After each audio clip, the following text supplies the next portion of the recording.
Alors, maintenant, côté application dont on va travailler, donc voilà. Donc, je vais prendre, donc je vais passer à la suite. Alors, vous savez, pour les gens qui travaillent avec IntelliJ, les requêtes, vous n'êtes pas obligé d'utiliser Postman. Vous avez les requêtes directement sur IntelliJ Post. Voilà ce que vous envoyez, voilà les réponses. Donc, c'est pour cela que je vais vous laisser un peu les choses ici. Alors maintenant, les applications. Donc, comme je disais, donc, dans notre cas, nous avons besoin de ces trois applications. On va les récupérer. Donc, vous avez eBank Service. Alors, je vais créer un dossier euh, que je vais appeler Apps.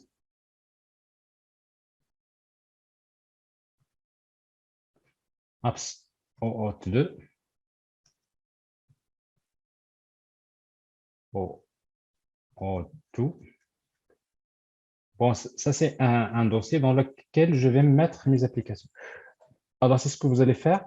C'est que dans ce dossier apps O2, donc on va faire git clone. Git clone. Voilà. La première application, c'est bon. Alors, la deuxième application,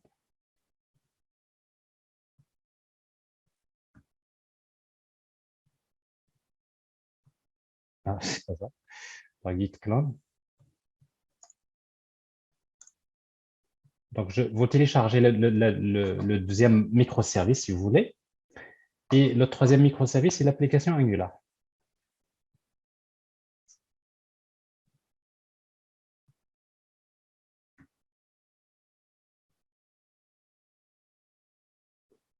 Alors, git clone.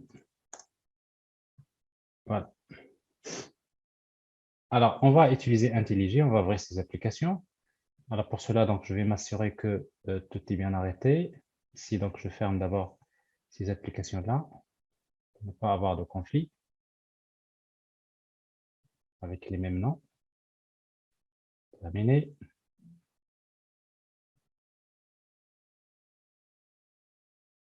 Après, ici, terminé.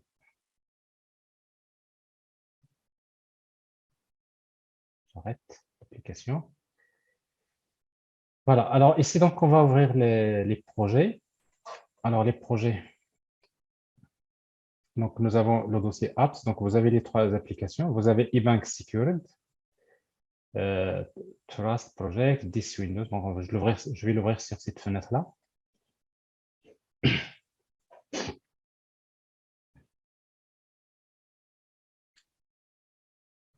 Alors, je vais ouvrir une autre application.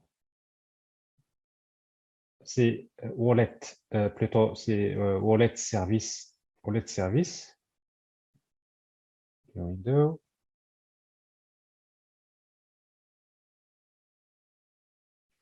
Et donc ça, c'est le deuxième microservice dans l'architecture que je vous ai montré tout à l'heure.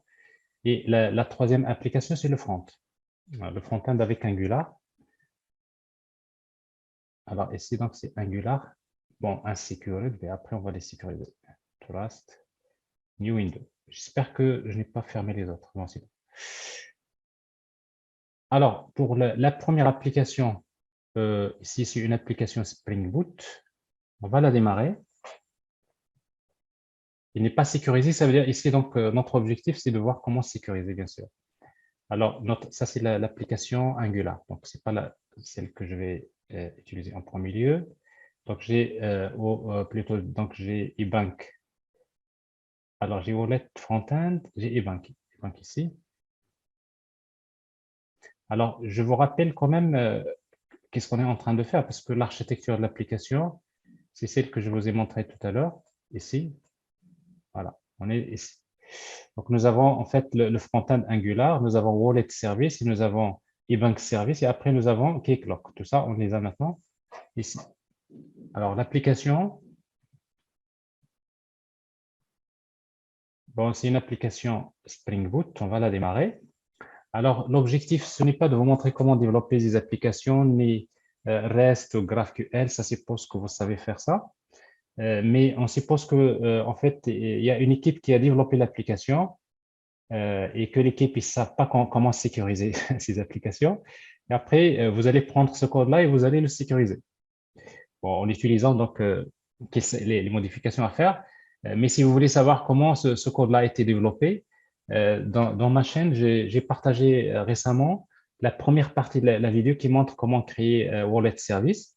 Donc, si vous voulez revoir, mais sinon, je pense pour ceux qui connaissent déjà Spring Boot et tout ça, donc ils peuvent voir le code, ils vont comprendre facilement ce qui se passe ici. En tout cas, bref, l'application ici, nous gérons deux entités. Il y a Currency Deposit, Currency Transactions. Alors, l'application, ici, le fichier, vous avez le fichier, en fait, application.properties. Donc, vous voyez le port, il va utiliser le port 8084. La base de données, c'est H2.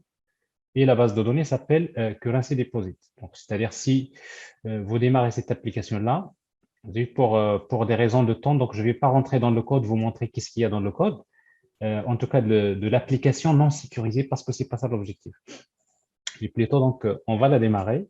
Une fois que cette application est démarrée, qu'est-ce qu'il fait? Il va lire, il y a un fichier CSV ici dans lequel il y a des currencies, c'est-à-dire il y a les devises.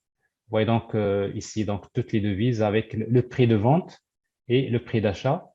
Alors, toutes ces données-là, il va les lire au départ, il va les mettre dans la base de données. Donc, c'est-à-dire que si vous accédez à l'application, permettez-moi de faire quelque chose parce que là, ça m'énerve, c'est parti comme ça. Bon, je vais utiliser un browser comme ça. Alors, si vous mettez localhost 8084, vous mettez H2 console. Alors, ici, donc, vous avez la base de données, currency deposit. Ben, vous allez voir, il y a deux tables. En fait, vous avez currency deposit. Vous allez trouver tout simplement ici l'ID de la devise, la balance. C'est une façon dans la banque on va stocker, c'est-à-dire en fait, on va dire le dépôt de la devise. Ici, donc, vous avez la balance. Et pour chaque transaction qu'on fait transfert d'une wallet vers une autre, la banque, vous savez, il prend une commission. C'est-à-dire, vous savez, dans les devises, il y a toujours le prêt de vente, le prêt d'achat. Et ben, il dit que donc cette commission-là, à chaque fois qu'il y a une transaction, on va ajouter à la balance la commission de la transaction. Ce qui fait qu'à un moment donné, on va avoir des choses comme ici des virgules, mais ça, c'est des commissions qui vont s'ajouter en tout cas. Alors ici, donc, ce qu'on peut voir dans l'application, si vous mettez localhost, ici 4000, plus pas 4100, 8084, slash currency deposits, pluriel, currency dépôt, il y a un O qui manque ici, currency dépôt, voilà. Alors, vous voyez donc, qu'est-ce que je vois ici? Donc, je vois une API RESTful, en fait, qui me permet en fait, principalement, je peux consulter donc les dépôts de devises. Chaque devise, donc, voilà, donc, il y a les informations. Et après, pour chaque devise, j'enregistre les transactions. Alors, donc, ça veut dire qu'à un moment donné, il y a des transactions qu'on va enregistrer. Pour chaque transaction, on va les ajouter. En tout cas, vous aurez quelque chose comme ça. Et après, avec ça, on peut également faire une opération. Alors d'ailleurs, ici sur Wallet, plutôt sur Bank et Bank Service, vous utilisez Tools. Alors, on ne fait pas ça, s'il te plaît. Alors, Tools, HTTP Client. Bon, ça, c'est assez pratique aussi, donc pour ne pas toujours faire appel. Alors, vous pouvez faire un get localhost 8084 slash currency deposits, comme ça. Application JSON, vous envoyez la requête directement ici. Bon, ici, donc, on voit les résultats, donc il n'y a pas de souci, parce que l'API n'est pas sécurisée. Et en même temps, on va mettre, pour écrire une autre requête, vous mettez dièse, comme ça, et vous ajoutez une autre requête.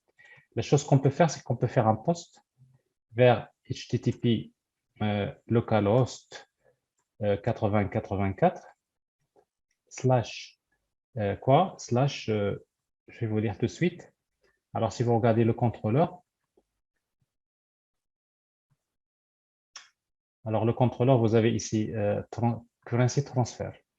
Et quand vous faites currency transfer, vous pouvez envoyer des informations sur des informations suivantes. Donc, ici, donc, je vais quand même le faire. Ici, donc, HTTP, donc, currency transfer. Et pour faire currency transfer, il va falloir envoyer ces informations-là en format JSON. C'est-à-dire, et où HTTP il est là. Donc, déjà, accept. Donc, accept, c'est application JSON.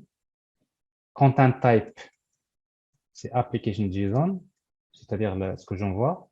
Ici, donc, le corps, j'envoie directement des données JSON comme ça. Mais je peux le laisser comme ça. Donc, ici, source, je fais un post. Donc, source wallet ID. Supposons que je veux faire un transfert de wallet 1, même s'il n'existe pas ici, pas de problème, ça va passer. Vers ce source wallet currency, je vais faire un transfert, par exemple, de l'euro.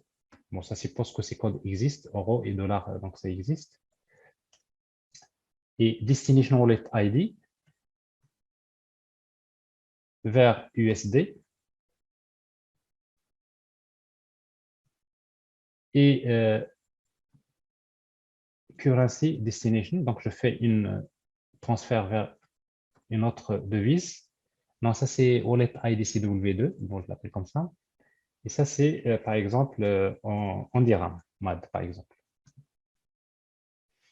Et le montant de l'opération, je vois le montant de l'opération. Voilà. Alors ça c'est un post. J'envoie le post. Vous voyez donc ici bad request. Alors ici donc 400 bad request, pas c'est mal écrit. Alors ici 80. Alors post localhost. Bon, je vais regarder dans le contrôleur. Ici, qu'est-ce que j'ai ici? Currency transfer. Pas de problème ici.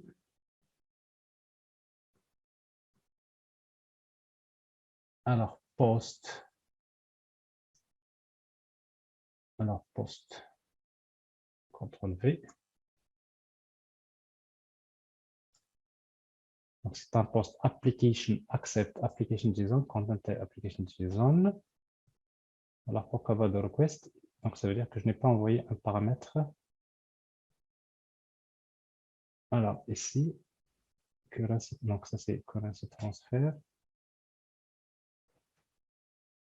Alors, qu'est-ce que je n'ai pas envoyé comme paramètre ici? Donc, ça c'est source wallet ID, source wallet currency, ok.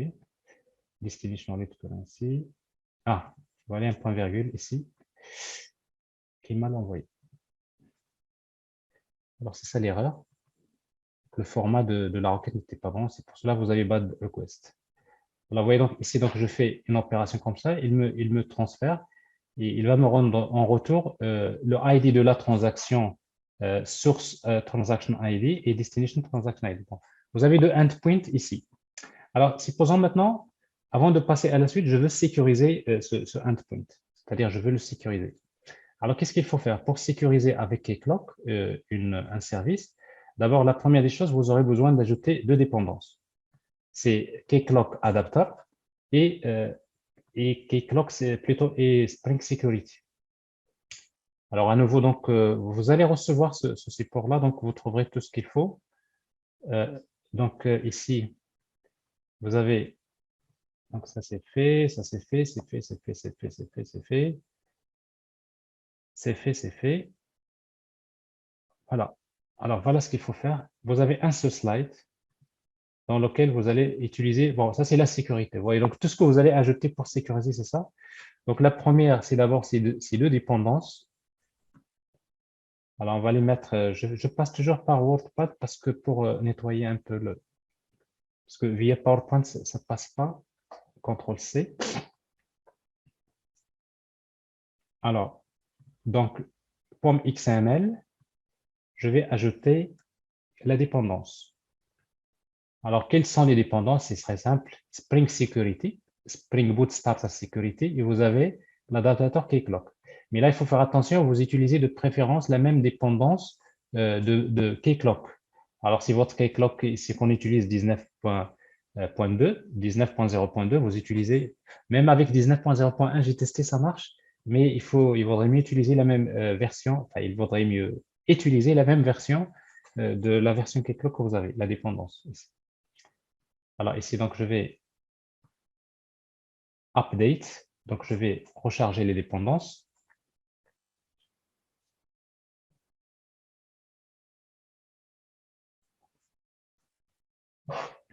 Donc ça, c'est la première des choses. Donc c'est d'abord, c'est ajouter les dépendances. Bon, la deuxième, c'est d'ajouter quelques paramètres de configuration. Le premier, c'est d'abord, c'est dans le fichier Application Properties. Ben, il va falloir indiquer à l'application un certain nombre de propriétés. Ben, de préférence, donc je vais faire copier-coller rapidement. PowerPoint, elle est là.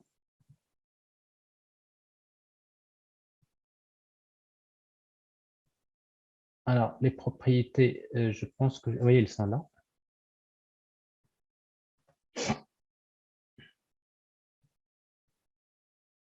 CTRL-V, CTRL-C, et je vais les copier ici. C'est très simple, regardez.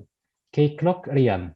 Il faut indiquer votre Realm, comment il s'appelle, parce que c'est Keycloak qui va sécuriser. Donc, il faut dire, j'ai déjà créé un Realm qui s'appelle Wallet Realm.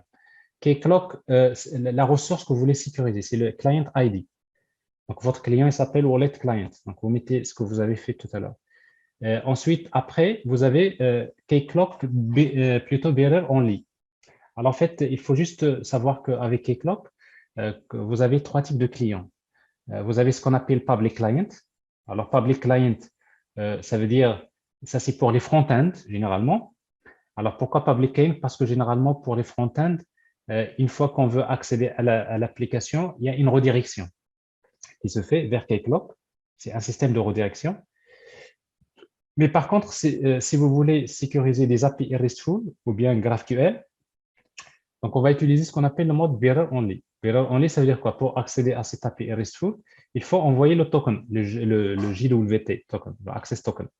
Donc, c'est-à-dire, il n'y a pas de redirection. C'est-à-dire, si vous voulez accéder à l'API, si vous avez le token, et il va le vérifier si ça passe. Sinon, il vous dit 401, c'est-à-dire vous n'êtes pas autorisé. Alors, ici, donc, c'est Only. Le troisième, c'est Client Secret, ou voilà, Client Secret, c'est-à-dire, vous pouvez vous identifier via Client ID, Client Secret. Bon, ici, donc, on est en mode Bearer Only, donc égal à true. Et là, vous spécifiez Keycloak Auth Server URL, l'URL de Keycloak. Il faut indiquer où se trouve Keycloak, ça c'est important, parce qu'au démarrage, et le Keycloak Adapter, il envoie une requête vers Keycloak, vers le fichier notamment, si vous vous rappelez, .willnown. Il récupère les informations sur public client, public key, etc., des informations. Alors tout ça, c'est important. Et en même temps, c'est le serveur pour contacter Keycloak qu'il a besoin. Si on veut faire, par exemple, une requête de type backend channel, sur le backend channel, donc, et là, cette information. Et après, ici, donc, je ne vais pas utiliser SSL. Alors, bien sûr, en production, il ne faut pas faire ça. Donc, je vais utiliser Keycloak SSL Require None. Donc, ici, donc, je désactive None. Alors, ça, je ne l'ai pas dit tout à l'heure. Par défaut, il ne fait pas, mais si vous voulez vraiment, si j'ai remarqué que parce que j'ai fait la même chose avec Docker, tout dépend des versions que vous installez. Alors, par défaut, pour désactiver SSL, il faut aller vers en fait, Realm Setting et dans sécurité défense ou je sais pas quoi. Ici, vous avez HTTP, non, c'est pas ça. Alors, content, c'est pas ici, c'est pas ici, c'est pas ici, c'est pas ici. Alors, euh, c'est pas ici. Alors, c'est dans euh, général. Voilà, ici. Require SSL, vous mettez non. Alors, si vous utilisez une version, parce que j'ai remarqué la version que j'ai installée avec Docker, par défaut, donc, c'est-à-dire, si vous voulez, en fait, par défaut, euh, il utilise donc le SSL. Donc, il va falloir pour le désactiver, il faut faire ça. Voilà. Donc, ça, c'est juste un type d'indication. Ouais, c'est donc même si vous ne le mettez pas, ça marche. Alors, ici, donc, je le laisse. Est-ce que vous m'entendez toujours? Parce que j'ai mes petites écouteurs viennent d'expirer. Mon token a expiré. Je vais passer en mode. S'il vous plaît, est-ce que vous m'entendez? Alors, dites-moi, est-ce que vous m'entendez? Parce que je viens de changer. Parfait. Est-ce que vous m'entendez? Oui. Vous m'entendez mieux que tout à l'heure ou la même chose au moins? Parce qu'en tout cas, en principe, oui. Parfait. Très bien. Alors, donc, vous m'entendez bien, donc mieux. Ah, c'est mieux. Donc, c'est mieux. Alors, donc, j'aurais même pas dû mettre ces Bluetooth. Alors, donc, voilà. Ici, donc, une fois que vous faites ça, maintenant, qu'est-ce qui reste? Il reste juste à sécuriser. Donc, vous créez un dossier. Par exemple, dans le package de l'application, je vais créer un package qui s'appelle C'est mieux now. Ah oui, c'est parfait. Donc, on va mettre un package plutôt security. Alors, ici, donc, on va créer deux classes de configuration. Il y a une classe de configuration que je vais appeler kclock, kclock config resolver. Bon, si vous voulez garder les mêmes noms, mais il est aussi, ils sont aussi là.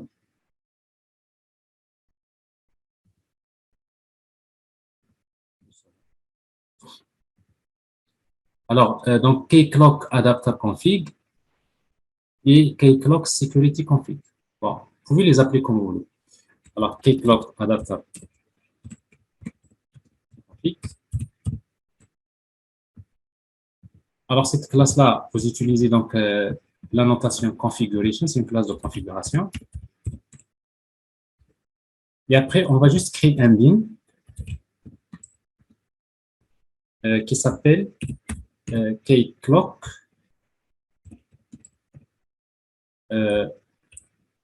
Voilà. Kclock Spring Boot config resolver.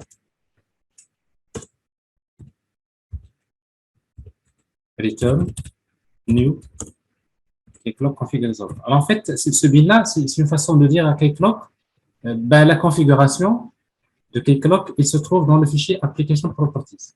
Donc, automatiquement, il va savoir que la config, il est là. Parce que il existe une autre façon de créer ce qu'on appelle un fichier qui s'appelle kclock.json, dans lequel on peut mettre ces propriétés-là.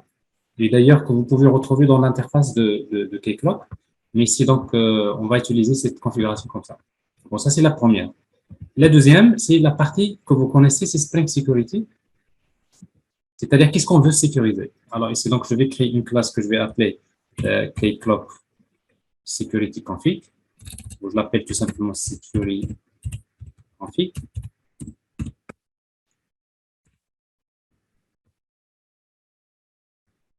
Voilà. Alors, pour les gens qui ont travaillé avec Spring Security pour faire la sécurité, il faut hériter d'une classe qui s'appelle Spring Security Web Security Adapter.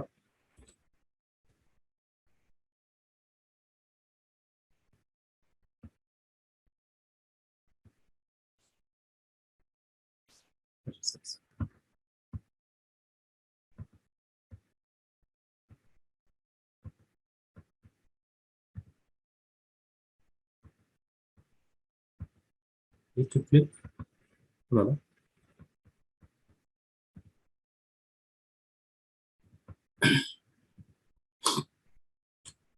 Alors ici, donc, on va hériter d'une classe qui s'appelle kclock Web Security Configure Adapter.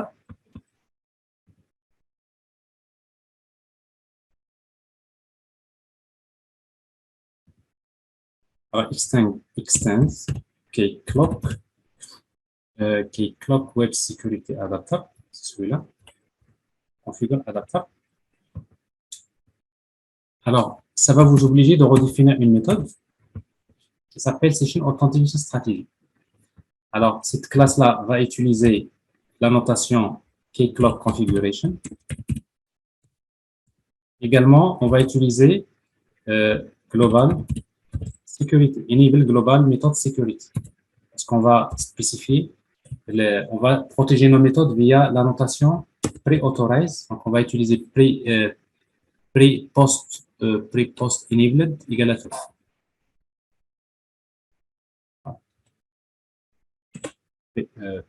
Pre-post enabled égale à true. Donc, ça, c'est ce qu'on va faire. C'est ce qu'on va faire ici. Alors maintenant, ici, on va créer l'objet. Ici, on va retourner un objet qui s'appelle register session authentication strategy, pour laquelle on va lui attribuer un objet de type new strategy implémentation. Alors, je commence à me fatiguer parce que là, c'est new session register implementation.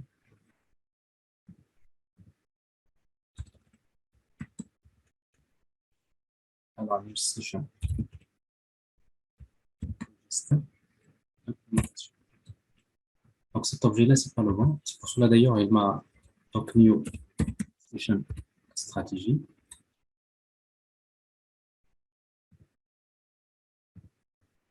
Alors, c'est register session authentication strategy.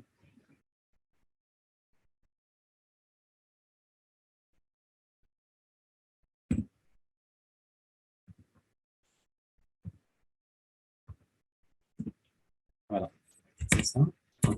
Donc, ça, c'est... Donc, pour quelle stratégie qu'on va utiliser? On va utiliser donc cette implémentation par défaut, Session Register Strategy. Donc, ça, c'est ce qui concerne Keycloak. Okay? Keycloak Adapter. Si vous remarquez une chose, Keycloak Web Security Configure Adapter, pour les gens qui ont fait Spring Security, vous allez voir que c'est une classe qui hérite de Web Security Configure Adapter. Donc, c'est-à-dire c'est Spring Security. C'est juste un adaptateur de Spring Security. Donc, ce qui fait que nous, qu'est-ce qu'on va faire maintenant? Pour sécuriser, on a besoin de redéfinir les deux méthodes config. Alors, la méthode config avec Authentication Manager Builder et la méthode config avec HTTP Security. Alors, ici, dans la méthode config Authentication Manager Builder, je vous rappelle, c'est pour indiquer à Keycloak où est-ce qu'il va chercher les utilisateurs et les rôles. Alors, c'est donc Spring Security, on va lui dire, on va déléguer ça à Keycloak. Donc, ça veut dire ici, je vais utiliser Authentication Provider. Et là, je vais utiliser une méthode qui s'appelle Keycloak Authentication Provider que nous avons hérité de cette classe. Keycloak Web Security Adapter. Donc, ça y est. Donc, c'est comme si vous dites Spring Security, ça y est, je délègue l'authentification à Keycloak. Et après, c'est l'adaptateur qui fait son travail. Alors maintenant, au niveau de la sécurité ici, qu'est-ce qu'on va faire? On va faire super.config HTTP, on va la laisser. Et après, on va protéger les ressources. Alors, si vous voulez protéger toutes les ressources, vous dites authorize request point inner request. Voilà. Alors, request, par exemple, authenticated. Sur ça, du Spring Security, ça veut dire que toutes les requêtes nécessitent une authentification. Mais quand on va utiliser une authentification basée sur un JWT, ben c'est une authentification stateless. Donc, qu'est-ce qu'il faut faire? Il faut utiliser http.csrf, si vous vous rappelez, cross-site request forgery disabled. Pour ça, il faut le désactiver. Okay? Et après, c'est tout. C'est-à-dire, vous dites toutes les requêtes nécessitent une authentification. Mais maintenant, même si vous voulez, d'ailleurs, si vous redémarrez, vous allez remarquer, même si vous voulez accéder, par exemple, à la base de données H2, il ne vous laisse pas. Et après, donc, si vous voulez autoriser, par exemple, l'accès à quelques ressources, donc, on va l'ajouter ici. Donc, si vous faites, par exemple, maintenant, localhost 8084/H2 console, voyez donc, c'est pas autorisé 401. Moi, HTTP console, je veux l'autoriser. Ben, il va falloir l'ajouter ici. Donc, vous lui dites, ici, vous lui dites HTTP .authorize request .matchers. Tout ce qui est slash h2 console slash étoile, deux étoiles, permit all, c'est-à-dire j'autorise. Et après, si vous autorisez, bon ça n'a rien à voir avec, en fait, Keycloak Security, mais c'est plutôt des affaires de Spring Security. Maintenant, je suis juste en train de donner l'autorisation pour H2 Console, parce que j'ai besoin de le voir. Mais regardez, quand vous accédez là, c'est parce que le H2, il utilise l'iframe. Et par défaut, Spring Security, il désactive, il interdit, c'est-à-dire l'iframe, il ne l'autorise pas. Donc, ça veut dire, bah, on va encore lui dire juste ici, tiens, pour H2, donc je vais utiliser http.headers.frameoptions.disable. Je désactive la protection Frame Options. Pourquoi? Parce que j'ai une application en mode dev qui est HTTP console dont j'ai besoin et j'ai besoin quand même de l'autoriser à accéder. Alors, si je fais maintenant actualiser, bon là, donc avec Spring Security, j'arrive maintenant Keycloak. Bon, pour ma base de données, donc il n'y a pas de problème, je peux voir mes données, etc. Et par contre, si je demande ça, currency deposit, vous voyez, je ne peux pas accéder, 401. Donc, je n'ai pas l'autorisation. Si je reviens maintenant à mon client ici, le client que j'ai ici, HTTP, que j'ai créé tout à l'heure.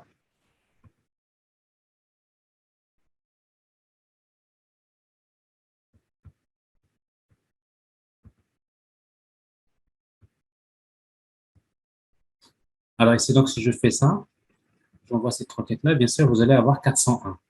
Je ne suis pas autorisé. Alors maintenant, pour que je puisse accéder, qu'est-ce que je dois faire? Ben, il faut s'authentifier. Et pour s'authentifier, ben, qu'est-ce qu'il faut faire? Il faut envoyer une requête. Alors maintenant, après, on va voir, en fait, c'est la partie front-end qui fait ce travail, mais c'est toujours bien de voir comment le faire.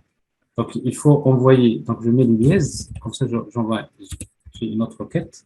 Donc, il faut envoyer une requête post vers quoi? Vers ce que nous avons fait tout à l'heure sur ça. Copier. Je fais un post vers pour demander le token. Et après, ici, c'est accept. Bon, c'est juste pour changer par rapport à Postman. Donc, ici, c'est application x3w form URL encoded. Et dans body, j'envoie les données. Alors, quelles sont les données? Donc, vous avez grant type, deux points. Alors, c'est password and username égale user1 and password égale 1, 2, 3, 4 and client ID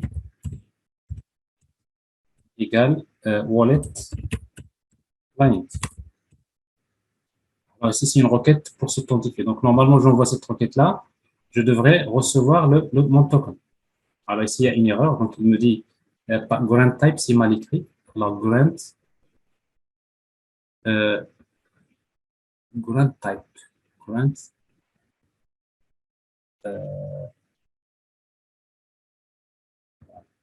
Est-ce que j'ai grant type, c'est ça? Alors, c'est égal, c'est pas de point. Pardon. Alors, ça, c'est pas du JSON, c'est grant type, c'est password, égal. Pas de point, c'est égal. Donc, j'envoie la requête. Regardez ce que je reçois. Je reçois mon token, access token, et le reference token. Je vais prendre le access token, ici, fin, jusque là. Et maintenant, je veux maintenant ma requête avec get. Je veux consulter. Donc, ce qu'il faut envoyer, là, il faut envoyer un header qui s'appelle authorization, deux points, qui commence par bearer, espace, parce que c'est comme ça le bearer token. Il faut écrire bearer, espace, CTRL V. Donc, ça veut dire quoi ça? Ça veut dire que je suis en train d'envoyer ma requête vers le REST API. Ben, je lui dis, tiens, voilà le JWT. Parce que je viens d'être authentifié. Alors, j'envoie la requête. Alors, vous voyez ici, ça marche, il n'y a pas de souci. Donc, il a bien identifié l'opération. Alors maintenant, j'ai dit que toutes les requêtes nécessitent une authentification, mais je n'ai pas utilisé la notion de rôle. Alors, c'est pour cela, dans le contrôleur, ici, en contrôleur, je vais le protéger par quoi? Alors, je vais dire, par exemple, ici, tout ce qui est get currency, je veux que ce soit ici, pre-authorize. Donc, ça, c'est Spring Security. Has authority user. Ça veut dire quoi? Je suis en train de lui dire, pour accéder à cette méthode-là, il faut que l'utilisateur soit authentifié avec le rôle user. Et pour accéder à cette méthode, post, pour ajouter un transfert, alors, donc, je vais utiliser pre-authorize. Donc, ici, has authority admin. Alors, ici, donc, là, je viens d'introduire la notion de rôle dans mon application. C'est-à-dire, vous protégez vos méthodes en fonction des rôles. D'ailleurs, c'est la raison pour laquelle nous avons utilisé ici la notation que vous voyez là, c'est la notation enable global method security. C'est-à-dire, je veux protéger mes méthodes comme ça. Alors maintenant, si je fais ça, et si je reviens à ma requête, alors ici donc, si je fais un get avec ce token-là, parce que le token il est toujours, je pense, valide. Donc là, il n'y a pas de problème. Alors ça, c'est la première requête. Vous voyez donc ça, j'accède. Mais si je fais un post, je fais fin, CTRL-C.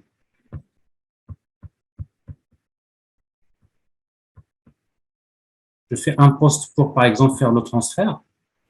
Ben, je lui dis le transfert. D'ailleurs, si vous faites rien, il vous dit que vos 401, c'est pas autorisé.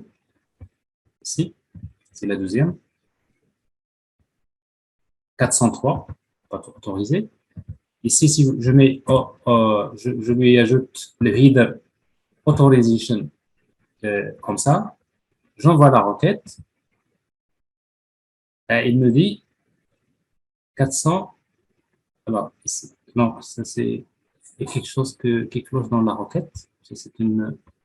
Alors, ça c'est 1, ça c'est 2. Alors, je reprends. 400. Donc, ça c'est bad request. Alors, ça c'est mal, j'ai mal copié.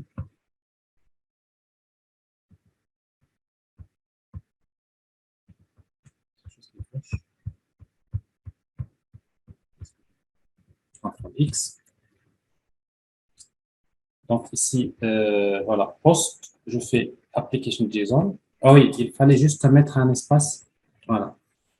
Parce qu'entre les headers et le corps, il faut mettre un espace. Ici. Une ligne d'espace. Alors si je fais ça, qu'est-ce qu'il me dit? Regardez, il me dit 403. Je ne suis pas autorisé. Pourquoi? Vous voyez, forbidden. Je ne suis pas autorisé parce que je suis authentifié, mais je ne suis pas autorisé. Pourquoi? Parce que si vous vous rappelez user 1, user 1, il a le rôle user. Il n'a pas le rôle admin. Ça veut dire que ici, donc, dans mon endpoint que j'ai ici, has authority. C'est donc là, je ne peux pas y accéder que si je suis admin. Alors maintenant, je vais m'authentifier avec l'utilisateur Mohamed, qui a le rôle admin. Donc ici, voilà, post, l'authentification. Alors ici, username, Mohamed. Mohamed. Alors, Mohamed, si vous vous rappelez, je lui ai affecté les deux rôles, user et admin. Vous voyez donc le son. J'ai le token, le access token. Alors, je vais revenir maintenant pour faire un post ici. Alors, post, et je vais prendre ce token-là, je le supprime. je mets le nouveau token. Normalement, ce token-là, si vous l'affichez, vous allez trouver qu'il a le rôle admin. Alors, je fais cette opération et vous voyez bien, ça passe, pas de problème. Donc, c'est-à-dire, maintenant, bon, quasiment, je ne suis pas encore arrivé à la partie front-end, mais si vous faites ces manipulations, vous êtes obligé de comprendre un peu, c'est bien HTTP, c'est quoi le ID token, le access token. Bon, pour le moment, on n'a pas utilisé le refresh token, mais vous allez comprendre vraiment maintenant. On a protégé notre REST API.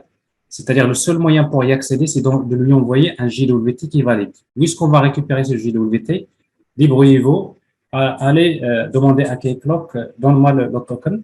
Après, tout à l'heure, je vous ai montré qu'on peut lui demander ça, soit avec grant type, soit avec password, ou bien avec client, plutôt que client credentials, ou bien refresh token. Alors, ça, c'est pour l'autre service. Alors, le deuxième service, ben, c'est une application qui est basée sur GraphQL. Bon, là, c'est la même chose qu'on va faire. Donc, cette application, c'est un cas intéressant. Vous trouverez la vidéo. Donc, c'est une application qui est basée sur GraphQL au lieu de REST API. Donc, je vais la démarrer.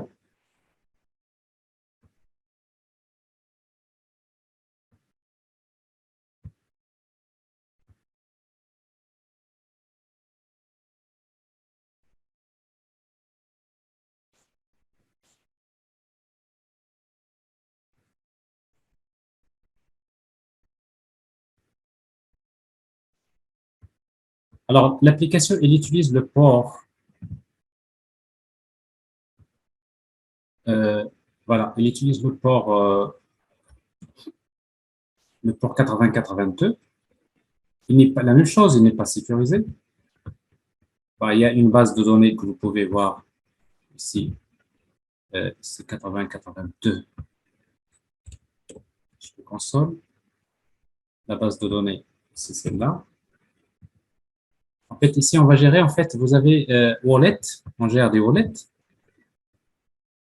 Chaque wallet, vous avez la balance, created at, user ID.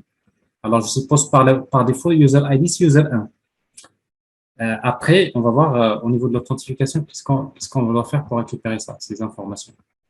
Alors, ici, donc, currency, les devises, même chose, c'est donc j'ai la liste des devises avec le détail. J'ai voilà, les transactions. On va gérer les transactions. Pour les transactions, il n'y a rien. On n'a pas rien créé. Et après, vous avez les country, les pays. Bon, là, il y a tous les pays, donc chaque pays qui sait quoi sa devise, etc. Et après, vous avez les continents. Donc, les continents. Ça, c'est pour l'API REST. Alors, maintenant, cette API REST-là, pour l'utiliser, c'est en localhost 82. Alors, je vais utiliser, c'est GraphQL. Graphique avec un I, QL.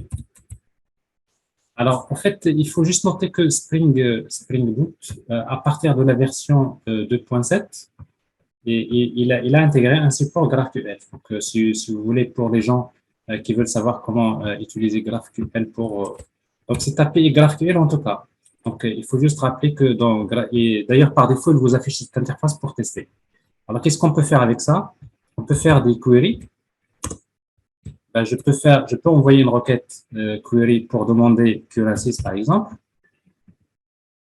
Qu'est-ce que je veux dans currencies? Donc, c'est ça, d'ailleurs, l'intérêt de GraphQL, c'est que le client, quand il envoie la requête, il peut préciser les attributs qu'il veut. Alors, c'est currency, donc je veux juste le code et je veux, par exemple, name. C'est tout. On voit la requête, donc je vois ici donc currency, donc je vois. Après, si je lui dis currency, je veux également le prix, c'est le price, par exemple. Là, il m'envoie avec le prix. Bon, ça, c'est quelque chose qu'on ne peut pas faire avec REST parce que ici, avec GraphQL, on peut préciser quels sont les attributs qu'on veut. Alors, également, on peut demander les countries. Alors, pour chaque country, vous pouvez spécifier le nom country name. OK.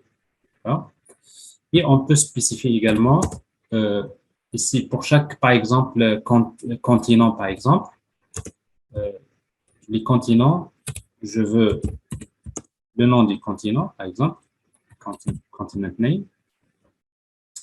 Et si vous voulez, pour chaque continent, je veux également ces countries. Mais country, c'est un objet, donc qu'est-ce que je veux dans country? Je veux country name. Ben, du coup, donc, je me retrouve avec chaque continent. Voilà, c'est country. Donc, là, je retrouve les choses comme je veux. En tout cas, l'objectif, c'est pas de vous montrer comment travailler en fait GraphQL, mais il y a une vidéo que je viens de partager, je vois avant-hier, qui montre comment créer cette application. Et ça serait bien que vous le sachiez. Alors ici, donc, vous avez des currencies. Donc, ce qui nous intéresse, c'est la partie wallet. Alors, dans wallet, donc, nous avons ici, vous avez created at, plutôt balance via le wallet. Et après, je veux également, pour chaque wallet, je veux currency. Quel currency, c'est par exemple le code. Currency, comme ça. Donc, je vois chaque wallet, je vois la balance, je vois, ça c'est pour quelle currency. Donc, ça c'est user wallet. Alors, ça c'est pour les queries. Et après, on peut ajouter un onglet ici. Et après, il y a ce qu'on appelle les mutations. C'est-à-dire, il y a deux opérations principales pour, en fait, query tout ce qui est select, c'est-à-dire tout ce qui est consulté. Mutation, tout ce qui est post, put, delete. Donc, le mutation, c'est un peu ça. Alors, c'est qu'est-ce qu'on peut faire? Donc, je peux faire, par exemple, add wallet. Je veux ajouter un wallet, donc il va falloir lui préciser deux informations. Currency code, donc est égal currency code, par exemple, je vais ajouter un wallet avec currency, par exemple, math. Et après, avec initial balance, par exemple, ici, donc c'est 9000. Il va me retourner le wallet. Et qu'est-ce que je veux dans le wallet? Je veux la balance, par exemple, et je veux le ID, par exemple. Là, vous voyez, donc j'ai créé une wallet. Donc, c'est une requête. Parce qu'en fait, GraphQL, toutes les requêtes, c'est post. Post, mais après, si c'est mutation, donc c'est qu'il va faire des mises à jour. Si c'est query, c'est des select. Donc, j'ai cette opération-là et j'ai également l'opération de wallet transfer. Alors, wallet transfer, donc, si vous voulez, de préférence pour tester, il vaudrait mieux utiliser, donc, je vais utiliser donc source wallet ID.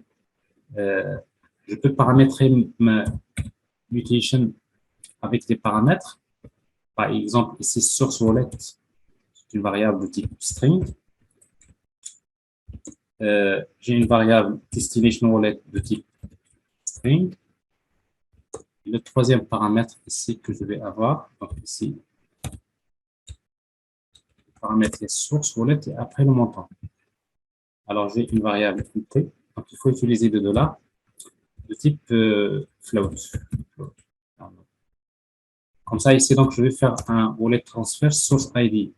Deux points, c'est $, c'est SW.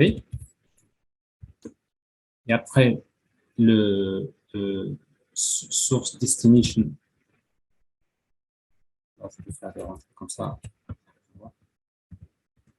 Alors, destination, ça va être ces $, destination wallet. Et après, le amount.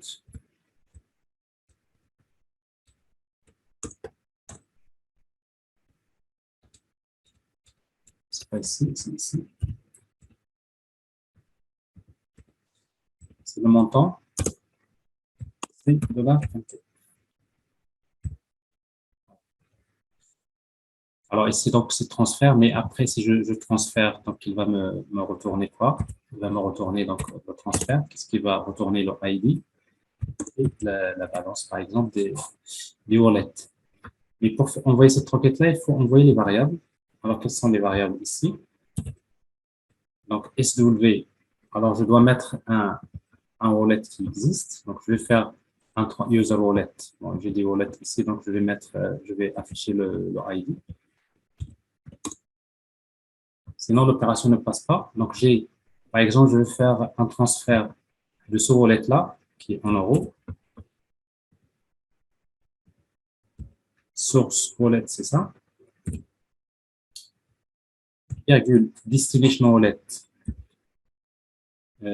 DW, donc ça va être ce wallet que j'ai ici, par exemple.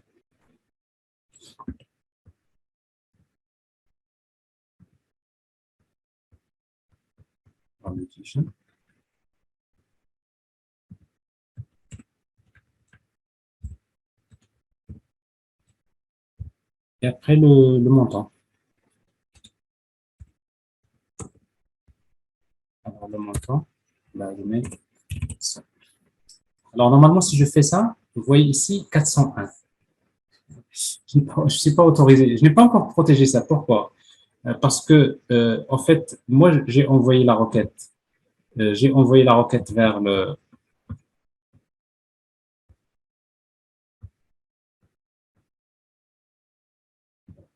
Alors j'ai envoyé la requête vers ce service-là, Wallet Service. Mais pour faire un transfert, Wallet Service envoie la requête vers eBank. Or, eBank, il est protégé. Donc, c'est-à-dire, il attend un JWT. Donc, il m'a refusé cette opération. Donc, ce qui fait, ici, donc, si vous voulez, maintenant, ce que je vais faire, parce que là, je suis poussé par le temps, je vais passer à la partie Angular, comme ça, on peut voir déjà ce qu'on veut faire. Et après, je complète la sécurité ici. Alors, pour la partie Angular, comme ça, on peut voir notre front-end, qu'est-ce qu'on fait. Alors déjà, bon, c'est parce que là, bon, je suis obligé de faire npm install pour installer les dépendances.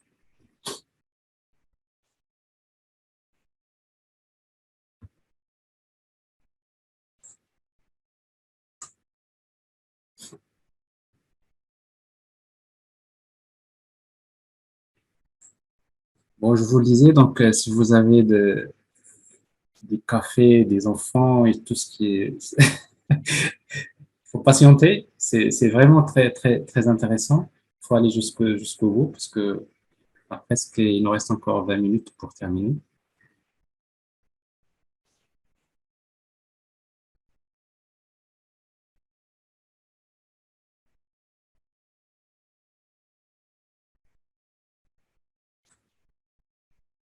Alors, vous êtes toujours en vie? Yacine, oui, il est en vie. Zakaria, Joël, Saïd, Lamia, Lamine, si. Parfait.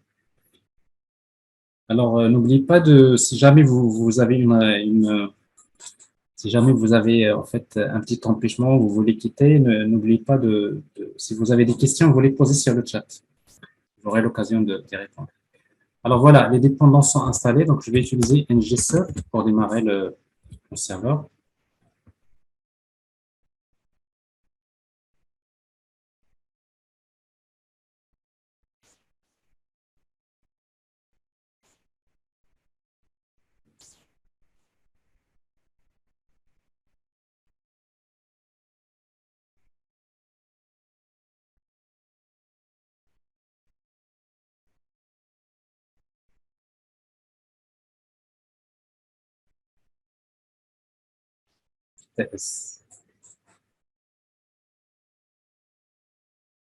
Alors l'application front-end est en train de démarrer.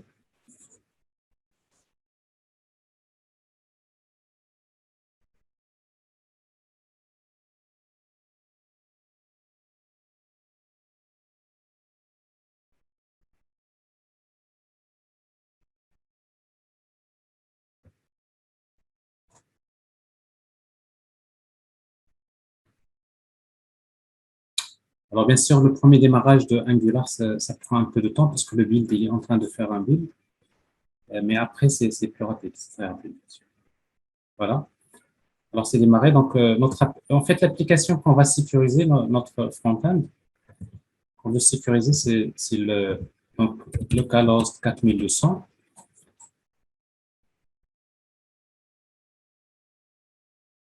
Voilà.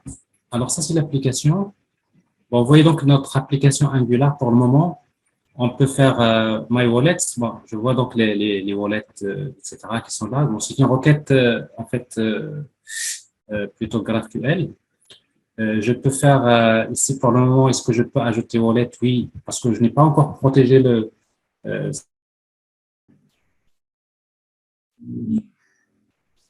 Alors, bonjour. Alors, j'ai eu une coupure. On ne voit rien. Alors, je repartage. Alors, confirmez-moi si vous me recevez à nouveau parce que je viens de perdre.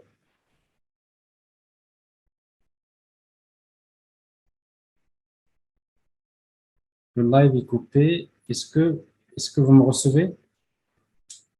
Le live vient d'être coupé.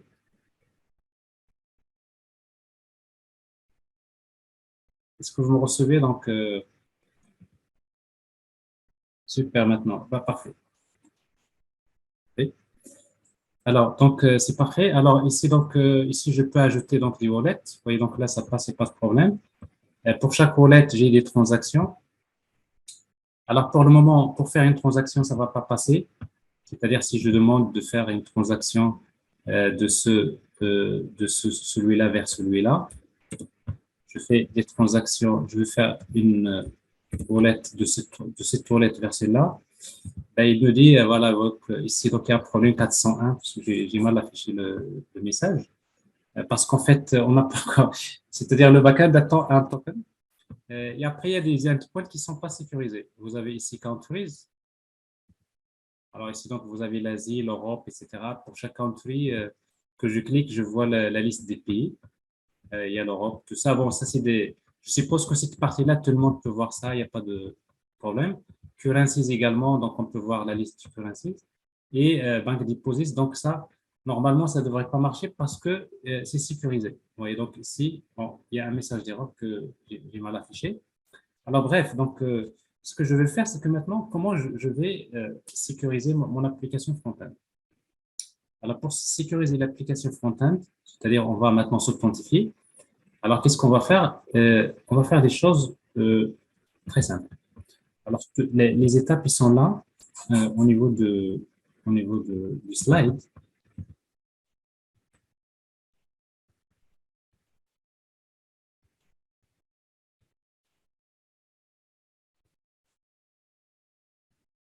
Alors ça c'est les détails. Ça, sécuriser.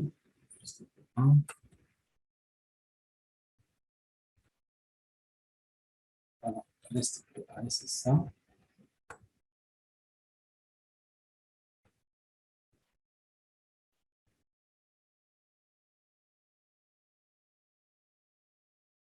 Secure GraphQL. Alors, en tout cas, donc ici, alors nous aurons besoin de quoi? En fait, avec Angular, vous aurez besoin d'installer les dépendances. Donc, bon, ça c'est déjà fait, mais on a besoin d'installer donc c'est Kcloak.js et Kcloak Angular. Alors, ça c'est ce qu'on va utiliser, mais dans l'application, j'utilise, donc ça c'est pour GraphQL, c'est déjà intégré, Apollo Angular, donc ça c'est pour les requêtes GraphQL. Et pour, bien sûr, le design, c'est Bootstrap, Bootstrap Icon, vous connaissez ce que c'est. Donc, ça veut dire que j'ai juste besoin d'installer ces deux dépendances pour sécuriser l'application Angular. Donc, j'ai besoin d'installer Kcloak.js et Kcloak Angular. C'est la première des choses. La deuxième des choses, c'est de, une fois qu'il est installé, bon, il y a un module Kcloak Angular qui est installé. Et tout simplement, je dois accéder au module principal, App Module. Donc, App Module. En fait, App Module, donc c'est root module, c'est le module principal, dans lequel je dois d'abord importer le module qui s'appelle Kcloak Module. On va le retrouver facilement. Alors, Kcloak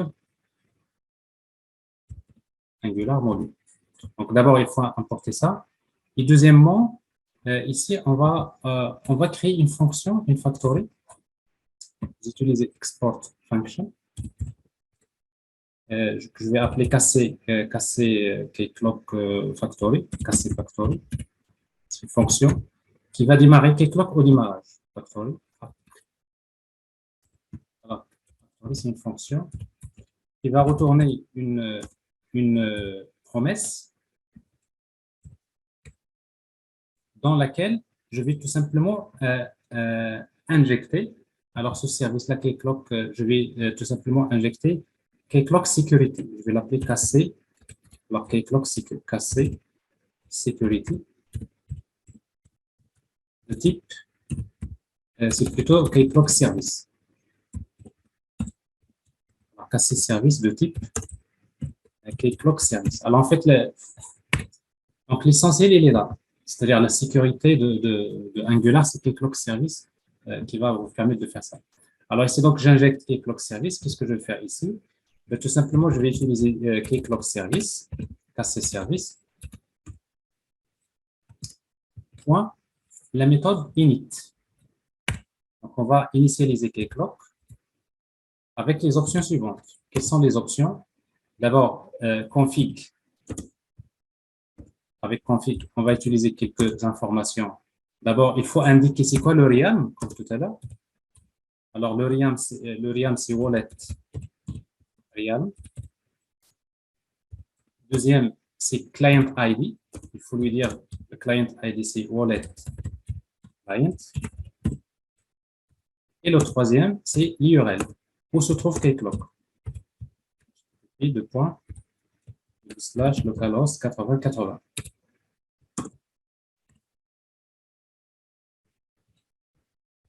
Donc, ça, c'est la première des choses. Vous allez voir, en principe, c'est suffisant pour déclencher quelque chose. Donc, ça, c'est 80.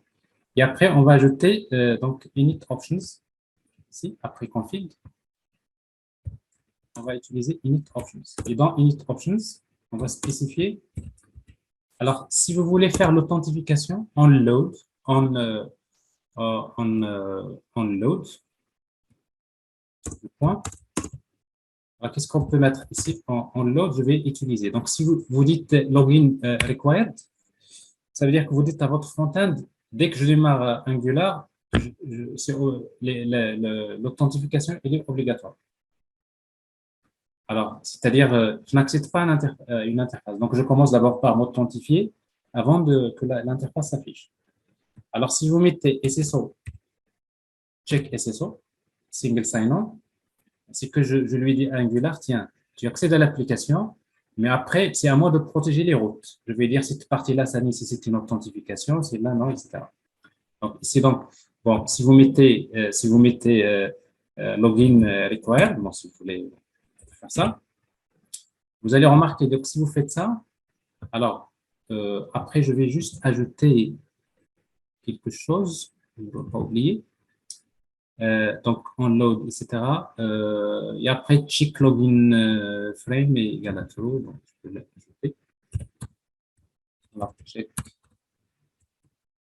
login frame. Alors, si vous faites ça, maintenant, ça, c'est une fonction, c'est une factory. Je vais la démarrer en tant que, je vais démarrer un service, un provider ici. J'ouvre les accolades. C'est donc, je vais spécifier provide.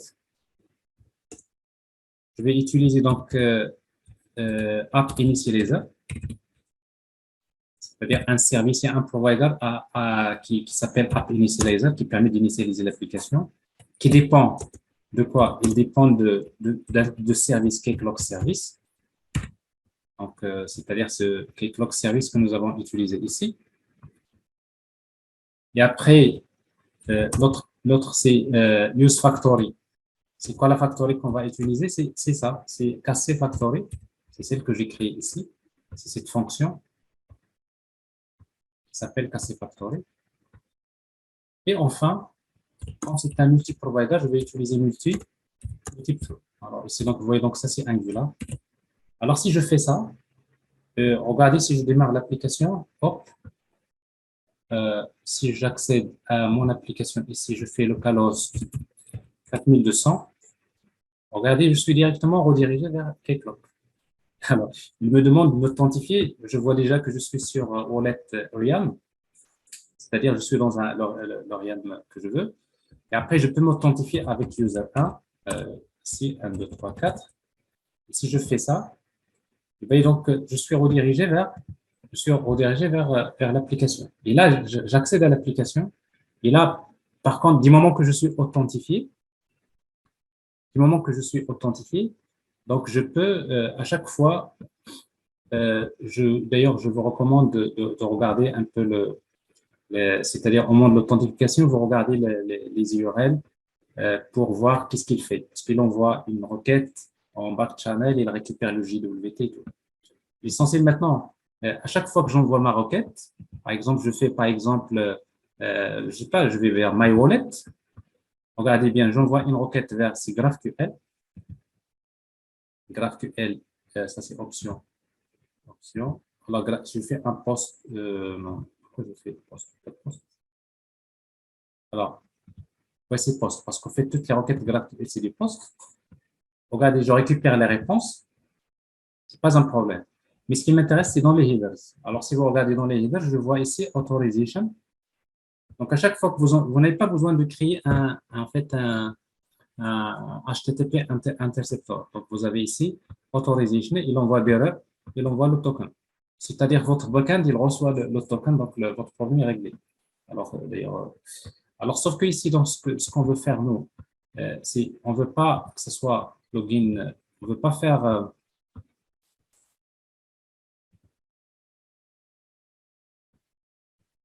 donc, on ne veut pas faire ici login require, mais on va utiliser check SSO. Alors, si vous faites check SSO, ça veut dire que donc là, j'accède à l'application. Bon, il n'y a pas d'authentification, mais par contre, je dois protéger les routes. Alors maintenant, si vous voulez protéger les routes, là, vous aurez besoin de créer un guard. Vous savez, pour protéger les routes. Donc, alors, en fait, le guard que vous allez créer, donc juste, je vous indique la documentation. Là, vous pouvez la chercher. Ici, si vous cherchez Angular, Keycloak Angular, Angular, Keycloak, Keycloak Angular. Keycloak. Voilà.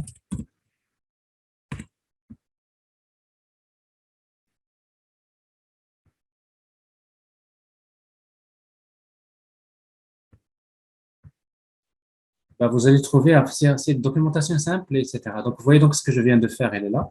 Donc, c'est-à-dire le factory. Voilà ce que j'ai déclaré donc ici, app initializer. Et après, vous trouverez ici donc en fait le guard qui vous permet de protéger vos routes.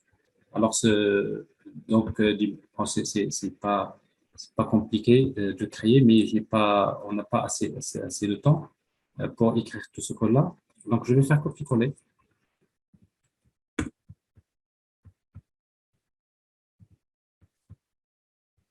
Alors, pour cela, donc, je vais juste dans l'application Angular, je vais créer un dossier. Alors, l'application Angular. Ici.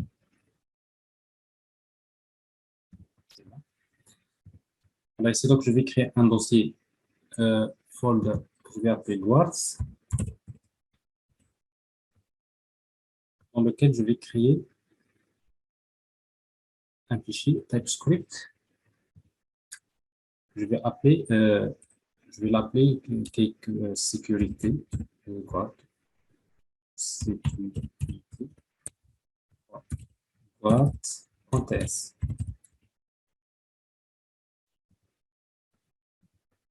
Alors ici donc je fais CTRL V. Alors qu'est-ce qu'il y a ici? Donc en fait c'est un service. Alors ici donc ici router. Alors je pense que ça c'est pas il y a quelque chose que là ici le constrict.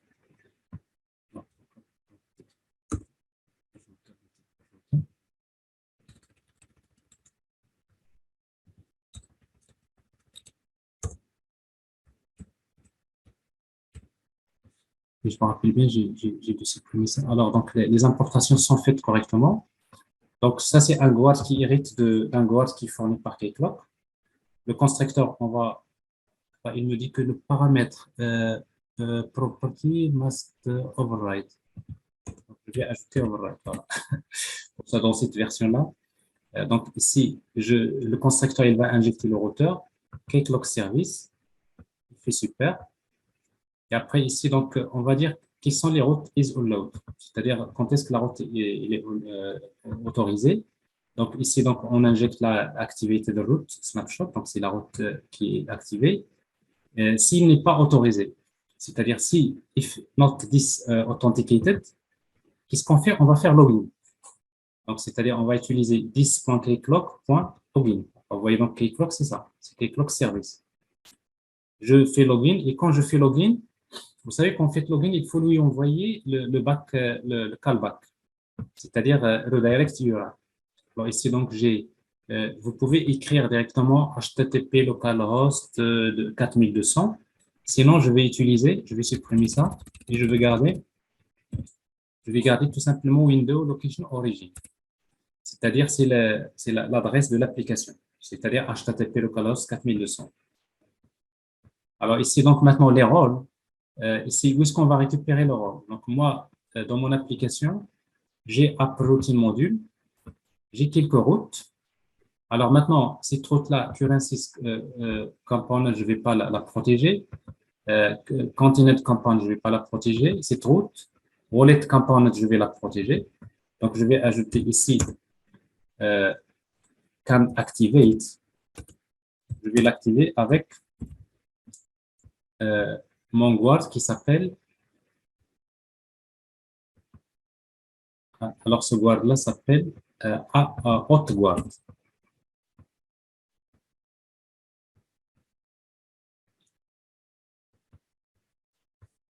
Donc, c'est Hot Guard. Je l'emporte. Okay. Donc, vous voyez donc ça. Et après, je vais utiliser en fait, des data dans les routes. Je vais mettre un objet dans lequel je vais utiliser un attribut qui s'appelle roles. Directement ici, c'est un tableau dans lequel je mets les rôles que je veux. Par exemple, pour accéder à cette route-là, je dois avoir un rôle qui est user. Vous voyez? Par exemple, si je veux ajouter, donc ça c'est pour le rôle user, il faut être user et admin, par exemple. Bon, user. Okay. Alors, pour currency deposit, quand je fais le transfert, transactions, par exemple, voilà. Alors, currency deposit, donc là, il n'y a pas de problème. Ça, c'est wallet transactions. Et ça, c'est wallet, la même chose ici. Alors, pour wallet, par exemple, je fais user, alors que, par exemple, pour wallet transactions, je dois être user, et après l'ajout, donc, on peut ajouter admin. Donc, vous pouvez ajouter, par exemple, ici, user ou bien admin, par exemple. Ça veut dire que pour accéder à cette route, il faut être soit user, soit admin. Encore, il faut être admin. Donc, je peux spécifier quels sont les rôles que je dois utiliser pour accéder à la route.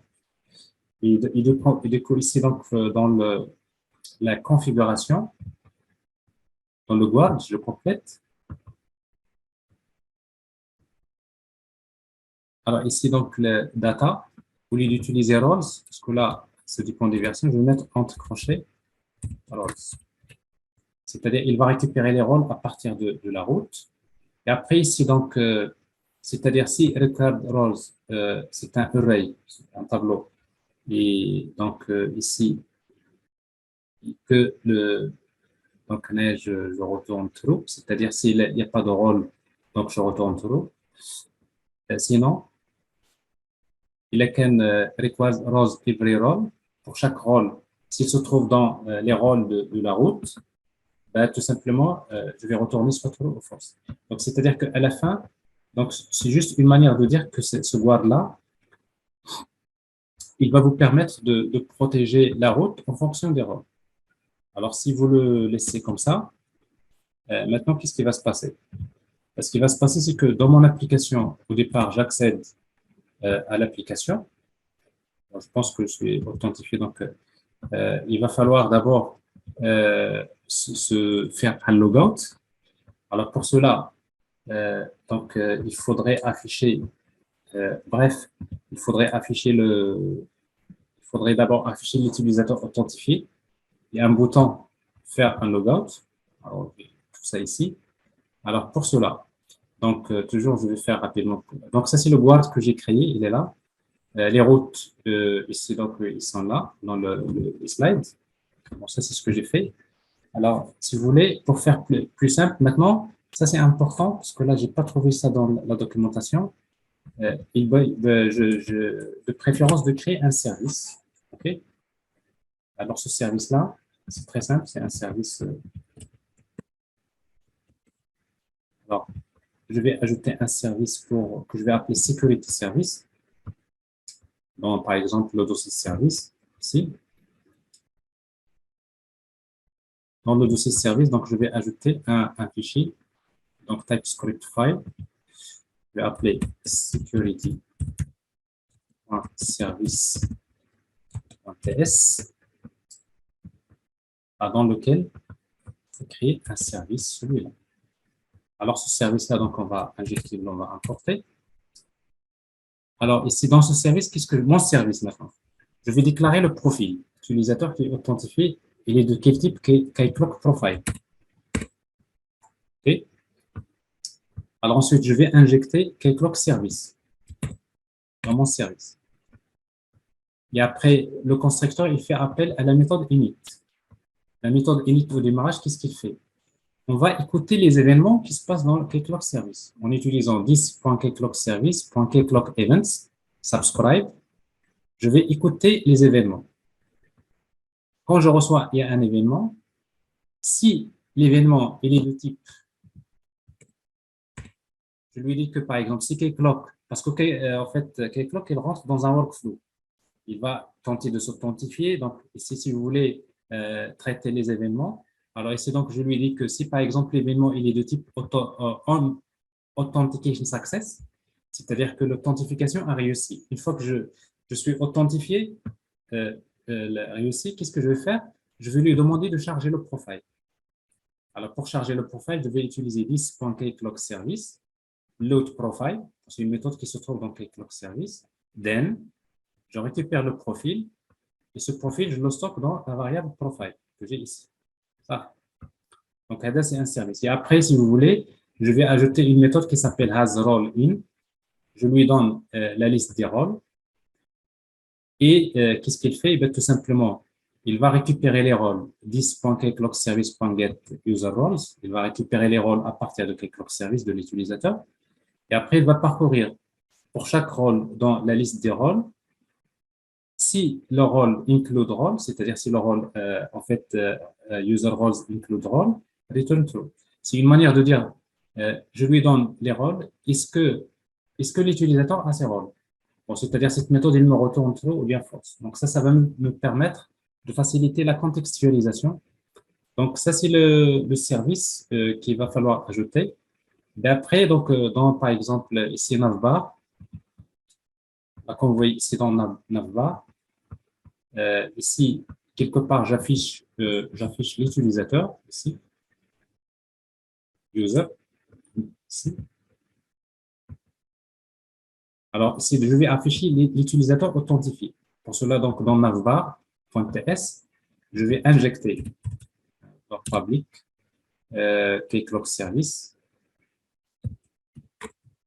Alors, c'est pas Security Service, Security Service, Security Service.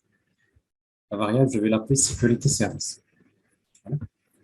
Donc, j'injecte juste Security Service et dans la partie HTML, ben, je vais lui dire tout simplement ici, qu'est-ce que je vais afficher? Je vais afficher Security Service, point, ici, User Profile, point profile, et j'accède par exemple ici, First Name.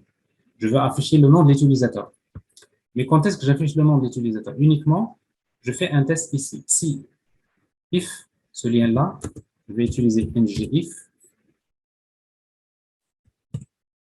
if security service.profile. C'est-à-dire, si le profil est chargé, parce que normalement, si j'ai réussi l'authentification, j'ai le profil. J'affiche ça. Sinon, else, je vais afficher ici, c'est ce ng template. C'est-à-dire, ici, else, je vais afficher login template. Et login template, qu'est-ce qu'il m'affiche? Il m'affiche un bouton, login, oui, login. Une fois que je clique dessus, sur ce bouton-là, ben, je vais faire l'authentification. Et pour faire l'authentification, je vais juste utiliser 10.securityservice.keycloakservice.login. Et quand je fais un login, ben, il faut lui envoyer le redirect URI. Ça, c'est important. Et redirect URI, c'est quoi? C'est window.location.origin. C'est-à-dire, je lui dis que je vais faire l'authentification. Voilà. Et comme c'est une fonction asynchrone ici, je vais utiliser wait. Voilà. Donc, ça, c'est pour login. Et après, ici, donc, j'ai le bouton, ici, un menu dans lequel j'ai le bouton logout. Alors, ce menu-là, ici, quand est-ce que je l'affiche? Uniquement si je suis authentifié. C'est-à-dire celui-là. Je vais encore utiliser ngIf security service.kc plutôt .profile. Parce que si le profile existe, ça veut dire que je suis authentifié. Alors, si je le laisse comme ça, vous allez remarquer, regardez, j'ai ici, par défaut, il m'affiche le nom de l'utilisateur qui est authentifié. Ici, user1. Je vais faire logout. Alors, logout. Alors, si je clique sur logout,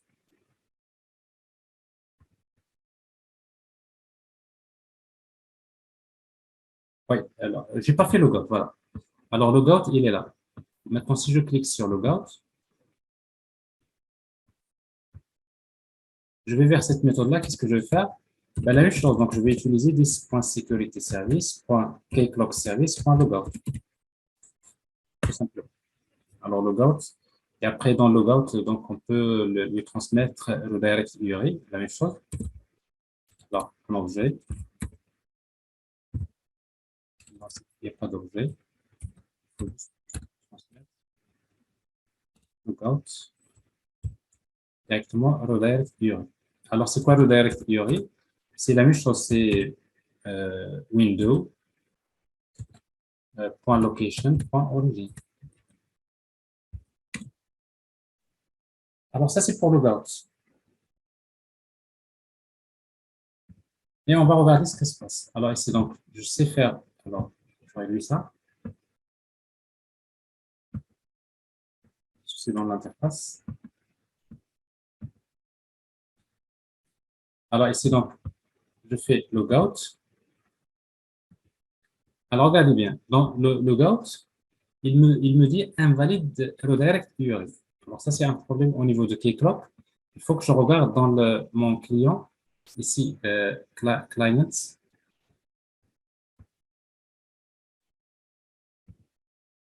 C'est plutôt le real. Donc, admin, 1, 2, 3, K, 1, 2, 3, 4. Alors, ici, donc, si je vois le real setting, plutôt le client. Alors, client ici, real, plutôt ici, wallet client.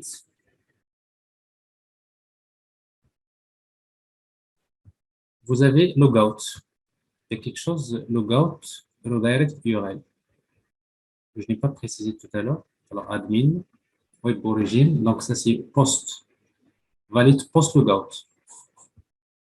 Alors, ici, donc, j'ai valide post logout. Alors, je pense, ici, donc, j'ai bien mis ça.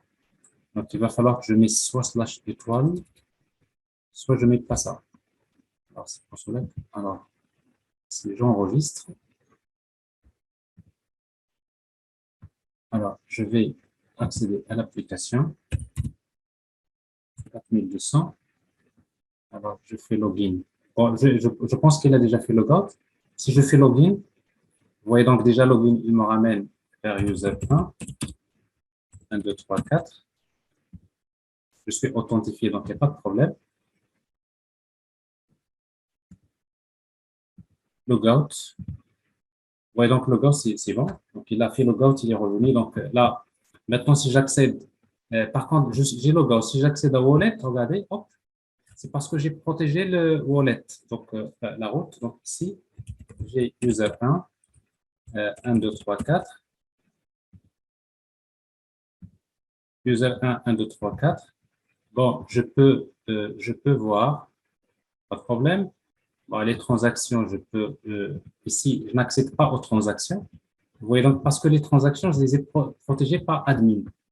Ce qui n'est pas, ce qui n'est pas plutôt, c'est-à-dire ce qui n'est pas normal. Alors, ce qui fait que ici, dans les routes, alors ici, donc, je lui dis, voilà, c'est pas ça. Je lui dis donc les rôles user pour le moment. Alors après, les autres routes, on peut les protéger pour la suite. Alors, c'est 4200. Alors donc, je suis authentifié user 1. Vous voyez donc là, j'accède à ça. Alors user 1, bon, je ne peux pas faire les transactions. Ici, je fais logout. Je fais, ici, je veux accéder au wallet, je suis authentifié avec Mohamed. 1, 2, 3, 4. Et ici, donc, si je fais mon wallet, c'est parce que je suis à user et admin. Donc, c'est-à-dire, j'accède. Si je fais la transaction, j'accède. Je veux faire un transfert maintenant. Alors ici, donc, parce qu'en fait, on n'a pas encore réglé le problème côté backend. Il reste un petit détail. Bon, ici, donc, je peux ajouter, donc, il n'y a pas de problème. Alors, maintenant, il reste quelque chose d'important. Donc, 5 minutes, je dois arrêter parce que sinon, le reste, vous allez le retrouver. Donc, en fait, le code source de la solution, vous pouvez le retrouver et il sera partagé. Alors, ici, maintenant, voilà, ça c'est le wallet, ça c'est important, c'est wallet service. Bon, on n'a pas encore sécurisé parce que ça c'est l'API GraphQL. Alors, pour la sécuriser, on va faire copier-coller ce que nous avons fait pour, en fait, ce qu'on a fait pour eBank. Qu'est-ce qu'on a fait pour eBank? Nous avons pris donc les dépendances, les deux dépendances ici, Spring Security et Clock Adapter. Donc, on va le faire sur Wallet Service. C'est la première des choses.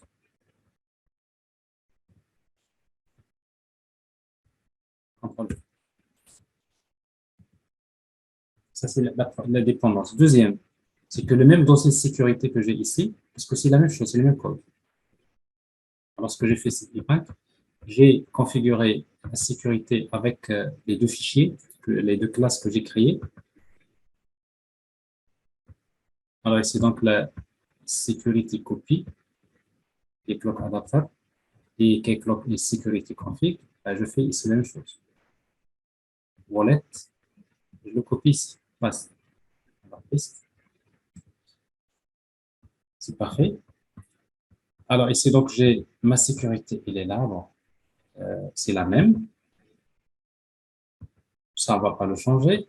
Ça, on ne va pas le changer, c'est le même. Mais par contre, ici, ce qu'on va protéger, c'est que le problème, c'est que, en fait, REST API, ce n'est pas comme GraphQL. GraphQL, toutes les requêtes, ils vont vers le même endpoint.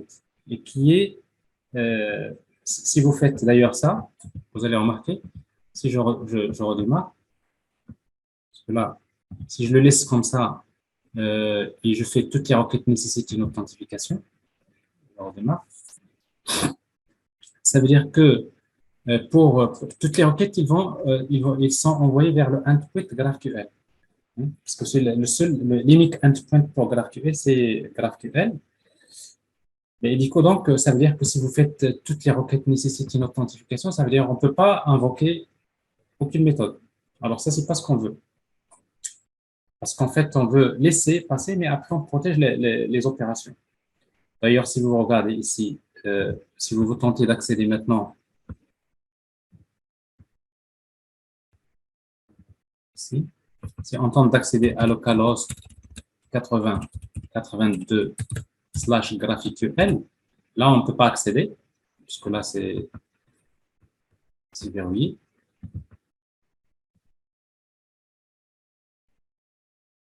Wallet. Normalement, c'est une exception. L'outil généré me dit real config. Voilà. Alors déjà, donc j'ai oublié quelque chose d'important.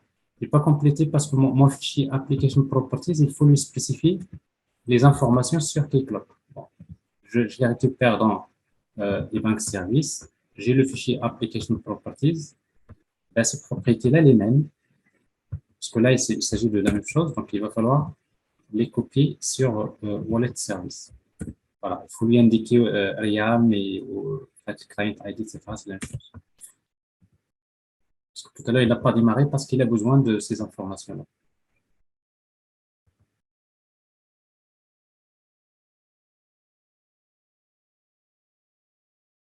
OK. Alors maintenant, si vous tentez d'accéder à GraphQL, ben, il vous dit 401. Alors maintenant, ce que je vais faire, je vais lui dire dans Security Config, comme quoi je vais autoriser le endpoint GraphQL, comme ça, CTRL-C, CTRL-V. Et c'est tout ce qui est GraphQL /étoile, j'autorise. Mais également, pour l'interface web que vous êtes en train de voir, c'est GraphQL avec un i ici. Ça, c'est pour juste les tests. Mais ça, c'est le endpoint de GraphQL.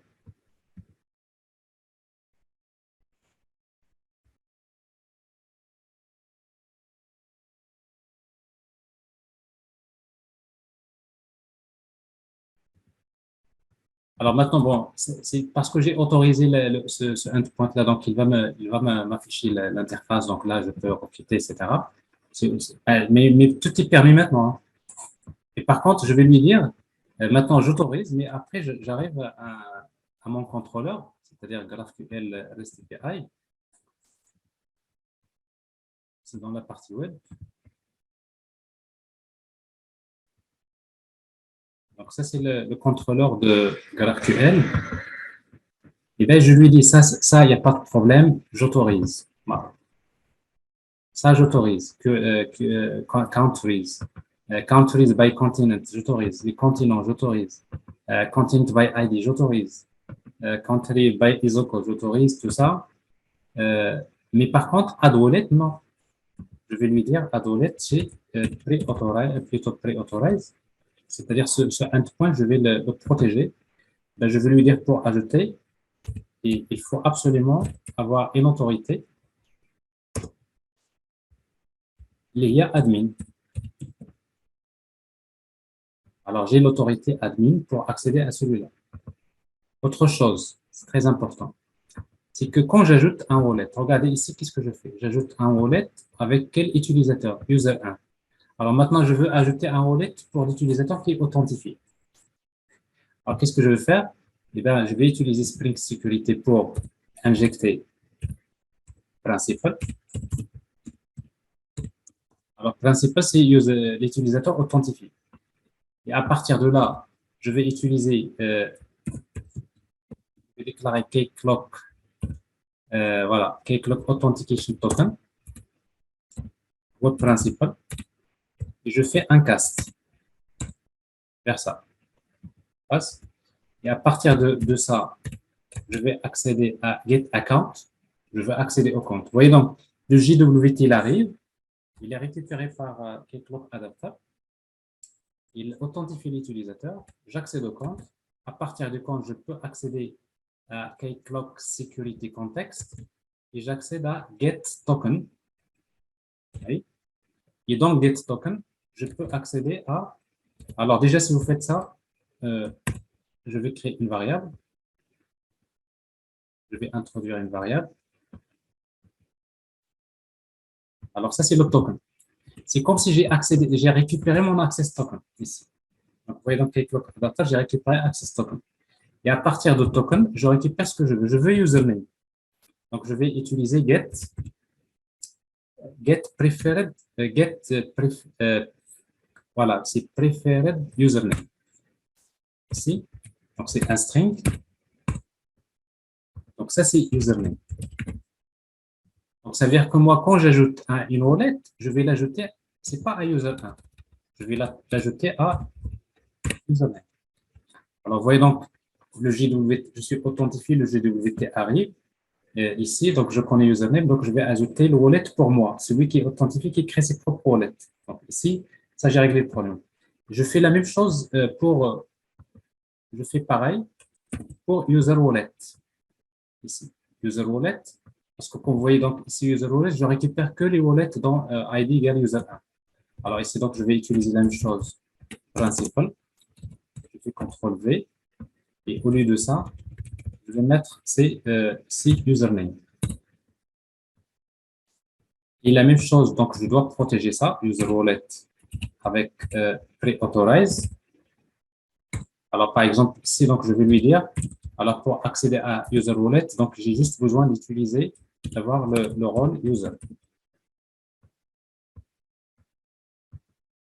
Et après, pour faire le transfert, ici, ça c'est wallet by ID.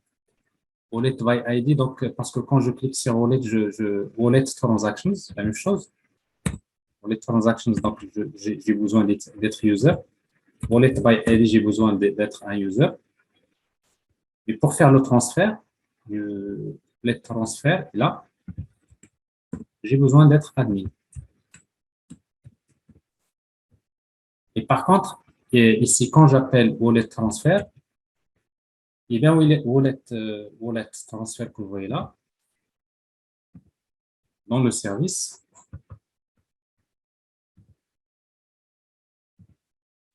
alors vous vous rappelez donc le wallet transfert, il envoie une requête vers le service eBank. Donc ici, donc j'utilise REST template. On voit une requête en utilisant REST template.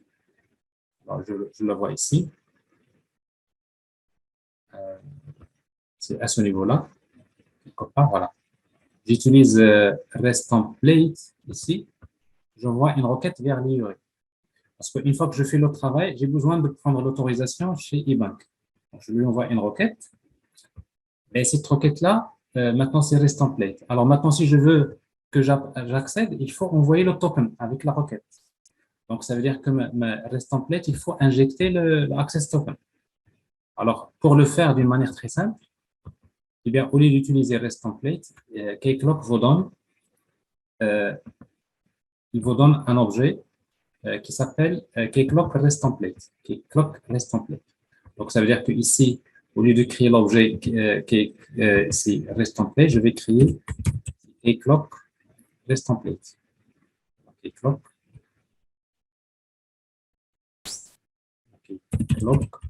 REST template.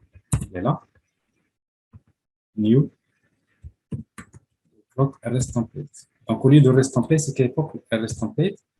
Ici, il faudrait lui transmettre quelque chose. Je vais récupérer rapidement. Alors, je reviens toujours sur GraphQL. Alors, voilà, il faut lui transmettre un Keycloak, ça c'est REST template, donc c'est pas ici. C'est pas ici. Keycloak REST template, il faut lui transmettre un objet Keycloak client request factory. Ici.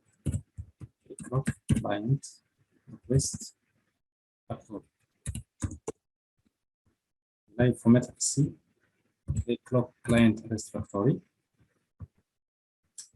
Alors là, il ne le trouve pas dans le contexte parce qu'il faut ajouter une méthode dans la classe security config ici. Juste après Keycloak configuration, il faut ajouter enable Keycloak, enable quelque chose. Alors ce enable là, on va le retrouver rapidement. Alors enable. Donc, je suis là. Ici, ça doit être celui-là. Celui-là. Donc, c'est enable global method et après component scan. Voilà, c'est ça. Alors, normalement, ça n'existait pas dans les anciennes versions. Donc là, il faut l'ajouter ici. Alors, component scan. Et vous ajoutez, vous scannez cette classe. Alors, Keycloak security.class. Si vous faites ça, et si vous revenez maintenant à l'application, là, maintenant, il va reconnaître, il va injecter Keycloak. Si donc j'ai créé Keycloak REST template, alors maintenant, dans mon service que j'ai utilisé ici, Donc, wallet service. Alors, ça, c'est les services. Donc, wallet service. Eh bien, au lieu d'injecter ici rest template, je vais utiliser clock rest template. Okay. Clock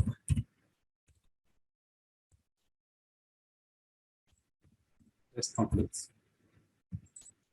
Oui, donc je l'appelle rest template. Et là, il n'y a rien qui va changer. Rest template, mais c'est quoi la différence? Alors maintenant, ce qui est clock rest template, à chaque fois qu'il envoie une requête HTTP, automatiquement, il envoie le header authorization avec le JWT token. Donc, ça veut dire que le microservice, il authentifie la requête, il a le JWT, mais quand vous dites rest template, il envoie plutôt le token avec le JWT. Et du coup, donc, ici, nous avons réglé tous les problèmes, quasiment.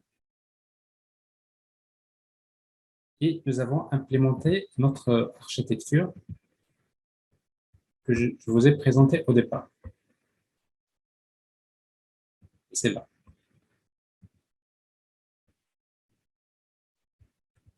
Voilà. Donc, nous avons le front-end qui communique. Vous voyez donc la communication se fait. Vous voyez donc, c'est des requêtes REST, c'est grâce à Keycloak REST Template, le JWT, et vous avez tout. Enfin, bref, peut-être ça nécessite un peu plus de réflexion, mais le service est démarré. Alors maintenant, si je regarde déjà une chose, localhost 4200. Alors, si je suis authentifié, je fais logout. Je suis authentifié en tant que Mohamed. Si je veux accéder au wallet, bon, là, je n'ai rien. Et pourquoi je n'ai rien? C'est parce que maintenant, je charge user wallet. Or, dans ma base de données, il n'y a aucun wallet pour l'utilisateur Mohamed. Mais par contre, si je suis authentifié en tant que, je fais logout, et je suis authentifié en tant que user 1, si je fais user wallet, j'ai les wallets. Mais par contre, si je suis authentifié en tant que Mohamed, 1, 2, 3, 4, alors pas de wallet, mais je peux les créer. Alors, je vais créer une wallet pour moi avec 900 euros. Il s'ajoute. Je crée une autre wallet en dollars, etc., etc. En mode, je crée des wallets. Pour chaque wallet, j'ai des transactions. Alors, regardez maintenant la transaction. Je voudrais transférer à partir de cette wallet-là vers celle-là, vers on dirait, par exemple, pour ne pas avoir le problème de fond. Alors, c'est-à-dire, je vais de là, je vais lui dire, je vais transférer vers cette wallet sans dire.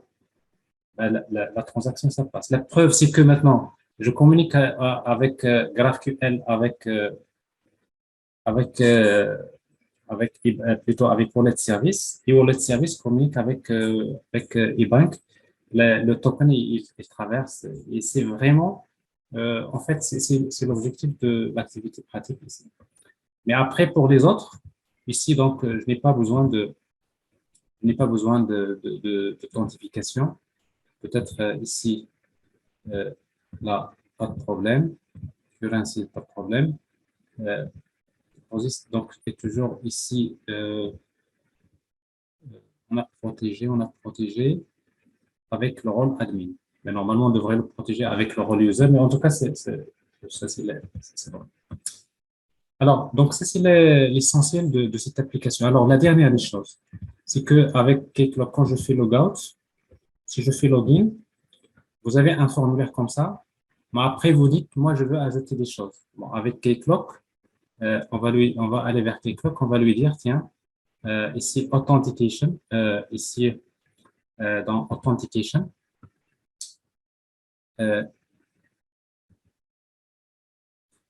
alors, donc, Require Action, déjà, Real Setting, en Login. Login. Regardez, je vais dire à Keycloak, je veux ajouter User Registration. Je veux ajouter Forgot Password. Je vais ajouter Remember Me. je veux ajouter email as username, je veux ajouter, etc. Et regardez, vous revenez vers votre formulaire, authentification, qu'est-ce que vous voyez? Ben, il vous ajoute forgot password, register. Je peux ajouter un utilisateur, c'est-à-dire l'utilisateur, il peut faire un register, il peut saisir ces informations. Il peut, voilà, donc on peut faire forgot password. Il vous dit quel est le, donne-moi username, par exemple user 1.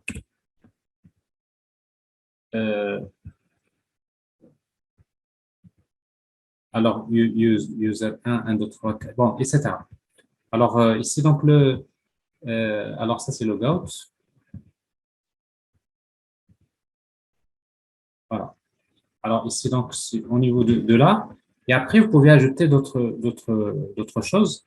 Par exemple, ici, si vous voulez faire l'authentification via Facebook ou bien vous voulez faire, c'est-à-dire vous avez ici Identity Providers, vous pouvez connecter Cloak avec, voyez, donc vous ajoutez donc l'authentification Facebook, GitHub, etc.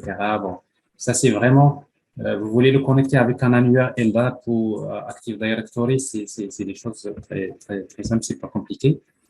Je n'ai pas le temps de parler de tout ça. Et par exemple, au niveau authentication, par exemple, ici, si vous avez un utilisateur, vous voulez faire double authentification OTP. Ça, c'est des choses, par exemple, classiques. Par exemple, l'utilisateur Mohamed. Ici, donc, je vais ajouter ici identité provider consent, groups, role mapping, credentials. Un détail. Alors, ça, c'est l'utilisateur. Donc, ça, c'est users. C'est pas ce que je voulais. C'est ça. L'utilisateur.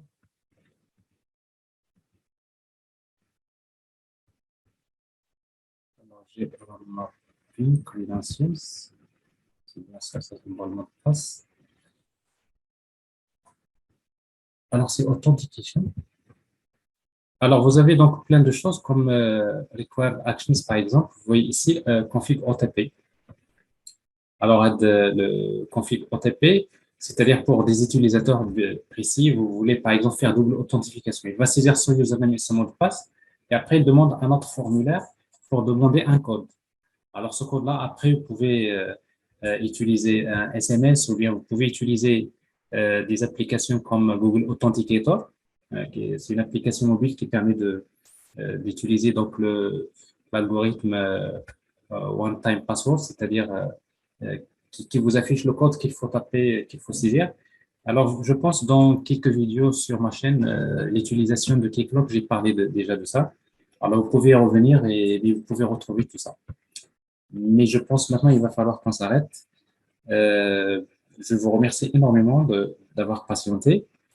Donc, on va s'arrêter à ce niveau-là et on va juste vous donner quelques questions et on va s'arrêter.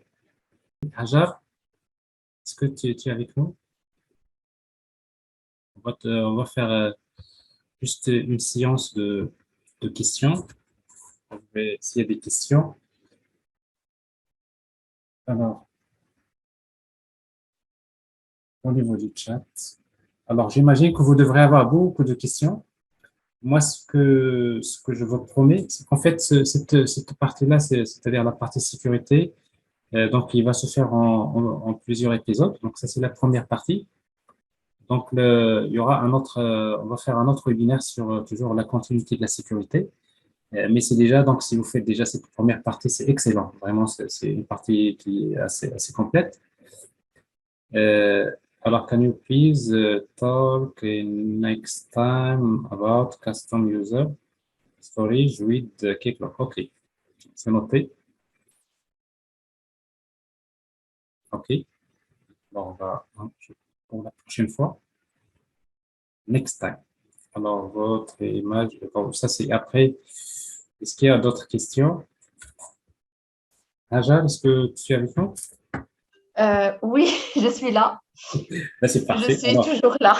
Activer. Donc déjà, je tiens à vous remercier, Monsieur Youssi, pour la qualité du webinaire. Que les témoignages en disent long. il y a pas mal de témoignages, il y a pas mal de commentaires et puis il y a pas mal de personnes qui sont restées depuis le début du webinaire. Ben, vraiment, je les remercie, oui, tout à fait. C'est impressionnant. Je suis vraiment, il y a Oui, beaucoup de monde. Ça, c'est très bien. exactement. Et Alors, très maintenant, encourageant à la fois. là, alors, Merci à nous, vous ce qu'on va faire, c'est aussi. que, en fait, le code source et le support. Alors, Mhm. donc, je vous l'envoie et vous le transférez aux participants. Parfait, justement. En fait, ce qu'on Transférez. va faire, Et il faut rappeler que les participants, ceux qui n'ont pas fait l'enregistrement, l'inscription sur le lien. Oui, voilà, sur LinkedIn, vous faites l'inscription, comme ça vous allez exactement. recevoir par mail le support, ainsi que les Exactement. liens des repositories GitHub. Donc, ça, Exactement. vous le faites. Tout à fait. Donc, nous, ce qu'on va faire, c'est que, comme a dit Monsieur Youssi, on va partager avec vous le replay du live pour les personnes peut-être Voilà. qui n'étaient pas là depuis le début ou bien les personnes qui ont quitté avant la fin. Et puis, les supports, tous les supports concernant cet épisode, concernant ce quatrième épisode. Donc, comme a dit Monsieur Youssi, il faut faire l'inscription sur le site que nous avons partagé sur LinkedIn. Mais Voilà. comme ça, on vous Justement, envoie tous les... sur le profil LinkedIn de Adrien, c'est ça? Exactement, tout à fait. Tout Il y a à le fait. lien. Il y a des posts, il y a des posts qui sont le webinaire. Donc, la description, il y a un lien d'inscription. Donc, vous faites l'inscription, c'est très rapide, il n'y a que le nom, prénom et puis l'adresse mail. Comme ça, on pourra vous envoyer le lien du replay et puis tous les supports. C'est pas Ça grave. va être d'ici Jours, maximum 4 jours, 3 jours, c'est tout. 4 jours. Le Voilà, temps de parfait. compiler la Vous vidéo allez et dire une que ça soit semaine. efficace. Mais déjà, les Parfait. supports, donc voilà.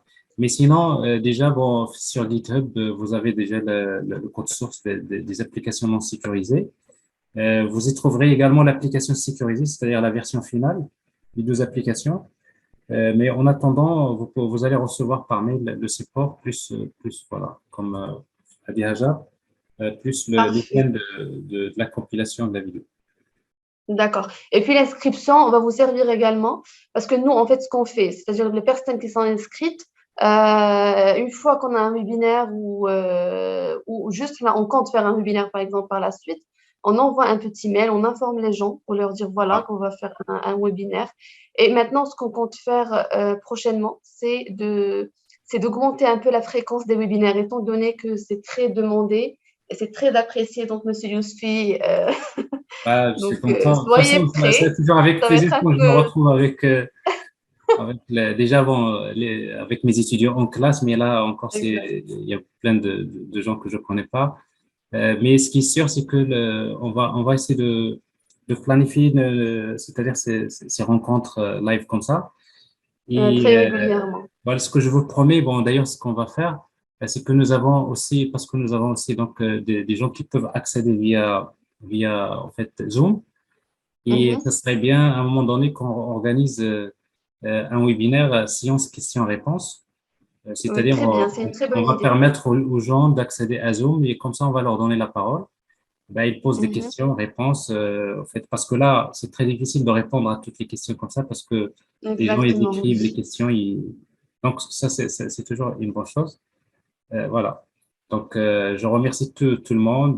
J'ai des gens de l'Algérie, de d'autres pays, Oui, de l'Afrique. Voilà, marhaba bikoum. Et en même temps, la prochaine fois, Inch'Allah. Inch'Allah, merci beaucoup, Yousfi, et à très bientôt, Ben, mais Inch'Allah. ce que je peux vous dire, c'est que je ne sais pas si j'ai quelque chose à manger chez moi, mais je devrais sortir pour manger quelque chose parce que je suis seul à la maison. Donc, voilà. Bonne soirée tout le monde.